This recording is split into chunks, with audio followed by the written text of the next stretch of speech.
চুলের উপর 3 বার সূরাতুল ইখলাস পাঠ করলে কি হয়, কি লাভ হয় আপনি জানলে অবাক হয়ে যাবেন। খুবই আশ্চর্য একটি আমল, গুরুত্বপূর্ণ একটি আমল। আপনি এই আমলের মাধ্যমে যা করতে পারবেন আসুন আমরা জেনে নেই। যদি এই ছোট্ট ভিডিওটি শুরু থেকে শেষ পর্যন্ত মনোযোগের সাথে দেখে ইখলাসের নিয়তে আপনি আমলটি করতে পারেন, ইনশাল্লাহ 100% আপনি ফলাফল পেয়ে যাবেন। প্রিয় দর্শক, আজকের এই আমলের মাধ্যমে যা আলোচনা করব তার সারমর্ম হচ্ছে আপনি আপনার প্রিয় মানুষটিকে বাধ্য করতে পারবেন। সূরা ইখলাস পাঠ করে চুলের উপর ফু দিলে আপনার প্রিয় মানুষটি আপনার প্রেম ভালোবাসায় সে বাধ্য হবে। সে আপনাকে পাগলের মতো ভালোবাসবে। আপনাকে ছাড়া সে কিছু বুঝবে না, কিছু চিনবে না।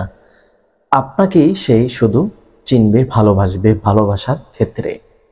তো আপনি যদি চান কোনো মানুষকে আপনার নিজের দিকে আকৃষ্ট করতে, নিজের দিকে বাধ্য করতে, তাহলে আজকের এই আমলটি আপনার জন্য সেরা।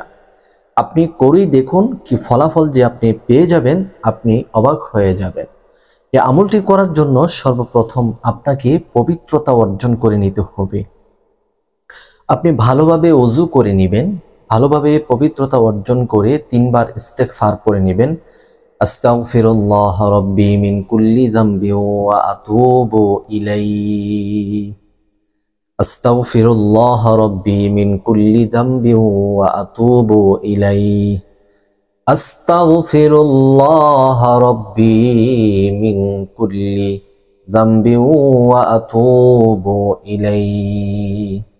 এরপর 3 বার দুরূদ শরীফ পড়বেন। আল্লাহুম্মা সাল্লি আলা মুহাম্মাদ ওয়া আলা আলি মুহাম্মাদ কামা সাল্লাইতা আলা ইব্রাহিম ওয়া আলা আলি ইব্রাহিম ইন্নাকা হামিদুম মাজিদ।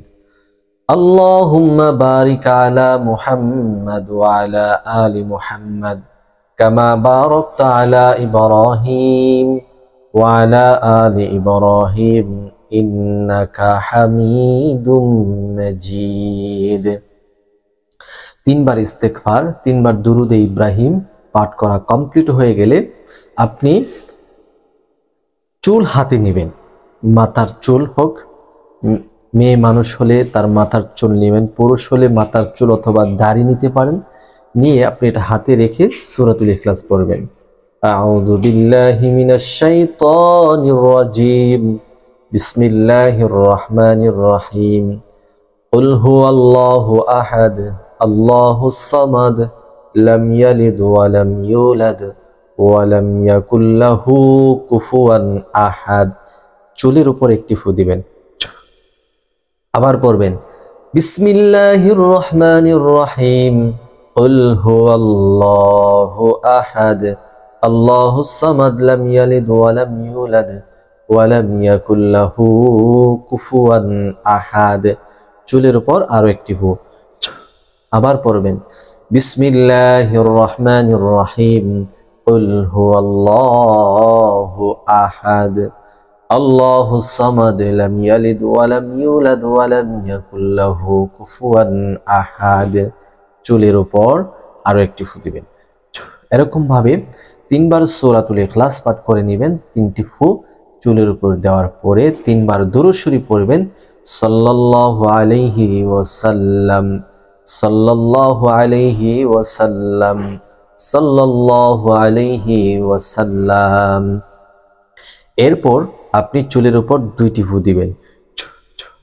এখন কথা হচ্ছে এই চুল কার হতে হবে এবং এই চুল দিয়ে কি করবেন, বিষয়টি জানার পূর্বে আলোর ছোঁয়া চ্যানেলে নতুন এসে থাকলে দয়া করে চ্যানেলটি সাবস্ক্রাইব করে আমাদের পাশে থাকুন। সম্মানিত দর্শক, এই চুল আপনি যে চুলের উপর সূরাতুল ইখলাস পড়বেন, এটা কার চুল হবে? আপনি যাকে বাধ্য করবেন, যাকে বশীকরণ করবেন, আপনার প্রেমে পাগল করতে চাচ্ছেন, ওই ব্যক্তির মাথা থেকে, ওই ব্যক্তির অথবা দাড়ি থেকে একটি চুল আপনি সংগ্রহ করে নেবেন। যে কোনো সিস্টেমে হোক করে নেবেন। নিয়ে এই চুলের উপর আপনি সূরাতুল ইখলাস পড়ে নেবেন। ইনশাল্লাহ যদি আমলটি করতে পারেন দেখেন আপনার জন্য সে পাগল হয়ে যাবে, পাগল দিবানা হয়ে যাবে। আর এই আমল করে 100% ফলাফল পাওয়ার জন্য অবশ্যই চ্যানেলটিকে সাবস্ক্রাইব করে ভিডিওটি শেয়ার করতে হবে। এই চুলটি আপনি মাটির নিচে গর্ত করে খাটিয়ে দিবেন, ইনশাল্লাহ কাজ হয়ে যাবে। আশা করি বুঝতে পেরেছেন।